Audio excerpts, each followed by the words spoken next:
Welcome back to Learn Oikonomia. Here also we are discussing certain expected questions on industry and service sectors for UGC NET examination. The first question is, as the economy develops, the share of the tertiary sector in the GDP, whether it would decrease or first decrease then increase or remains constant. The right answer, we know that it increases, right? So the right answer is option C. When the economy is growing, its share in the treasury sector, that means the service sector, would definitely increase. So this is because of the more skills, more trading, more knowledge, more awareness, all these things come to people. I mean, people will acquire all these qualities as a result of spending a lot of time energy, effort, etc. in education, knowledge enrichment programs, all these kinds of things. So the right answer here is option C. Next, the slack season in the Indian economy is from which month to which month? Usually, slack season is from January to June. This is usually identified as the slack season. You are given other options as well, like February, April, March, April, and September, December. Here, the right answer is option C, that is Jan, June. From January to June, slack season is identified. Now, third question, what is the approximate share of SSI in gross industrial value added in the Indian economy? SSI stands for small scale industries. Okay, and the options here are 25, 35, and 40%.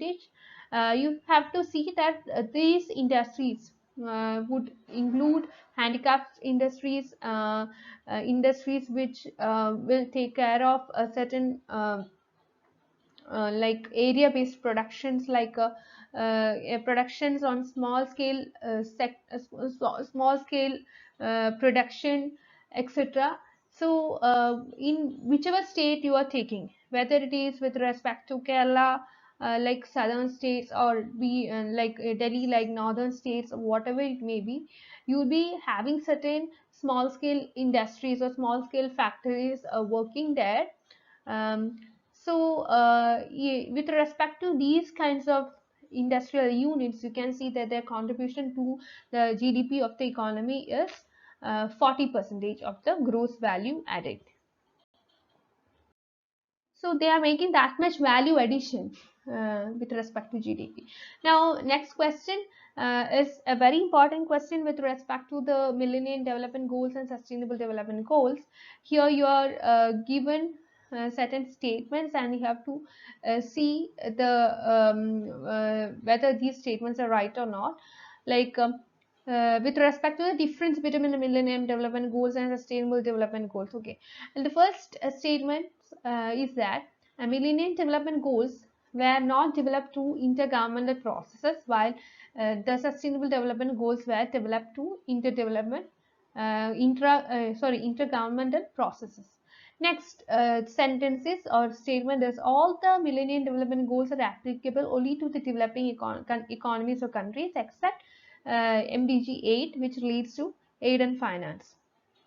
You have to see that Millennium Development Goals mainly focuses on these goals mainly focus on developing economies. Okay, but the number 8 goal on global partnership for development includes certain commitments for developed economies as well. So this is like the commitment of developed economies to help development economies. So this is considered to be an important difference with respect to sustainable development goals, which is meant to apply for all the countries, taking into consideration both developed countries and developing economies. And another difference is that the sustainable development goals are including sustainable development of economic nature, social nature, and environmental nature. With this explanation, if you look on to the sentences given here, you can see that both the sentences given here are right. So both of these are right. The right option is option C, both 1 and 2. Next question. The quaternary sector implies what? Activities relating to mining and quarrying, activities related to manufacturing, fishing activities, and research and developmental activities. This sector is actually something which is related to the intellectual persons or individuals, which will take into consideration research activities, development activities, etc. Okay, so the right answer is option D, research and development activities.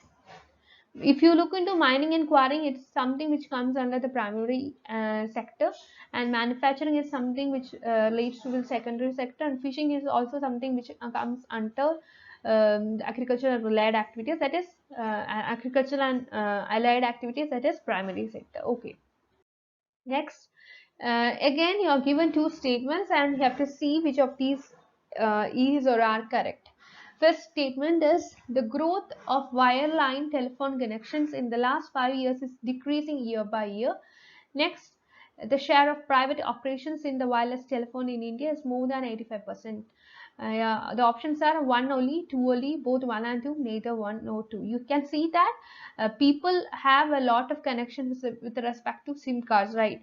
I mean, a person will be having more than one SIM card. Now, mobile phones are also available with dual SIM features, and this is making the use of this wire telephone connection to a decrease. That means that the wired telephone connections in the past years, if you compare that with what is happening right now, you can see a very big decline. So it is decreasing over the years as a result of the increased mobile phone connections. And also you could see that the private operations in the wireless telephone is more than 85%, and as a result both the statements given here are true, and the right option is option C, both 1 and 2. Next is with respect to a program implemented by government. Udyog Bandhu is related to what? Whether it is related to labor supplying agency, whether it is related to sick industry rehabilitation agency, whether it is an organization to assist industrial units in solving time-bound establishment and investment related problems, or whether it is an agency for financing industrial development. So this particular concept is actually an organization implemented by the state government of Uttar Pradesh to assist the industrial units to deal with time-bound establishment and investment-related problems, so that they can be a help to existing as well as upcoming industries. So with that, we move on to the next question, which is related to ASSOCHAM. Okay, so this is pertaining to the president of ASSOCHAM. Who among the following is appointed as the president of ASSOCHAM? And the options are R. Shivakumar, then Sandeep Jajodia, then Rana Kapoor, then Sunil Kanoria. You have to see that ASSOCHAM is actually an organization, and here you can see that it has got an headquarter in Delhi. Its president is Sunil Kanoria, option D. Okay, and with respect to Shivakumar is he has been appointed as a chairman as ASSOCHAM. It is asked as the president. The questions about the president, and Shivakumar is a chairman. You have to be clear about president and chairman. Shivakumar is the chairman and Kanoria is the president. Then coming to Chanda Kochar, Chanda Kochar is the MD and CEO of ICICI Bank. Just for your information, I have given that here. Next is something with related to the NASCOM. Okay, it's an organization of companies relating to which sector? That's a question. Whether it is related to media, whether it is related to mobile phone service, whether it is related to information technology, or whether it is related to automobile. You know that it's an organization which is related to the area of information technology. It's actually a trade association, okay, of IT based business process outsourcing. Next, Which Indian company has been included for the first time in the USA's index of NASDAQ 100? So NASDAQ 100 is actually an index. Um, your options are Infosys, Tata Motors, ICICI Bank, and Videsh Sanchar Nigam Limited. The right answer is option A, Infosys. Infosys Technologies is actually included in this index, and this is the first time that an Indian company got a place in a stock index which is outside our Indian economy. Next, when was a package of promotion of micro and small enterprises announced? August 2005, February 2007, March 2009, and November 2010.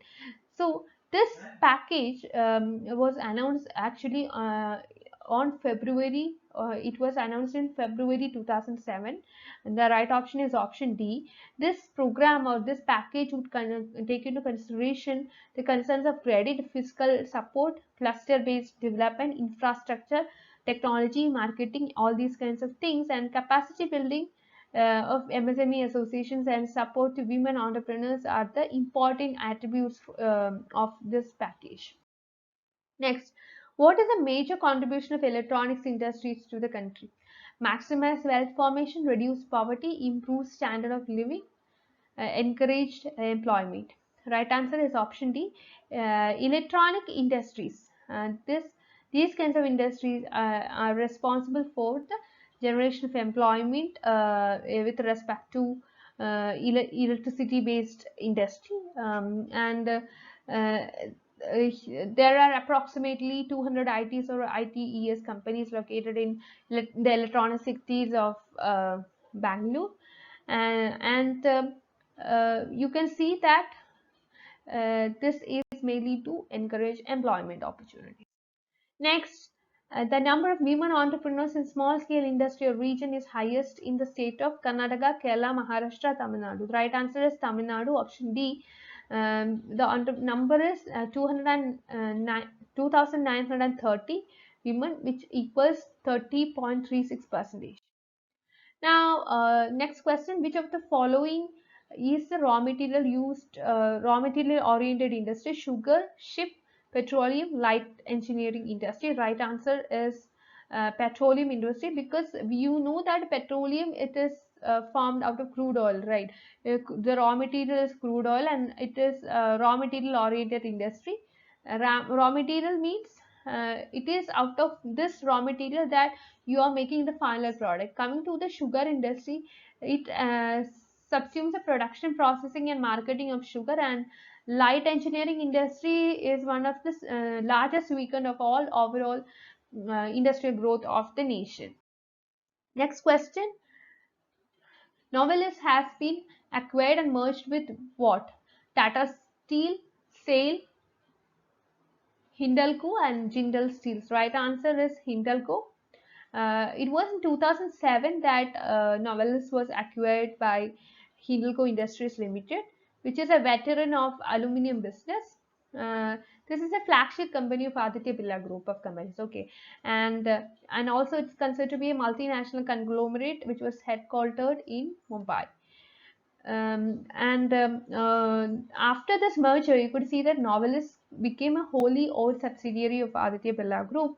With an addition of Novelist, Hindalco became the world's largest aluminum rolling company, and also it is the biggest producer of primary aluminum in the continent of Asia. So that's all for today. Thank you for watching. Please like, share, and subscribe to this channel. And you can be a part of my Telegram channel and Telegram group to discuss your doubts. That's all for today. Thank you. I'll be providing the links of both my Telegram channel and Telegram group in the description box.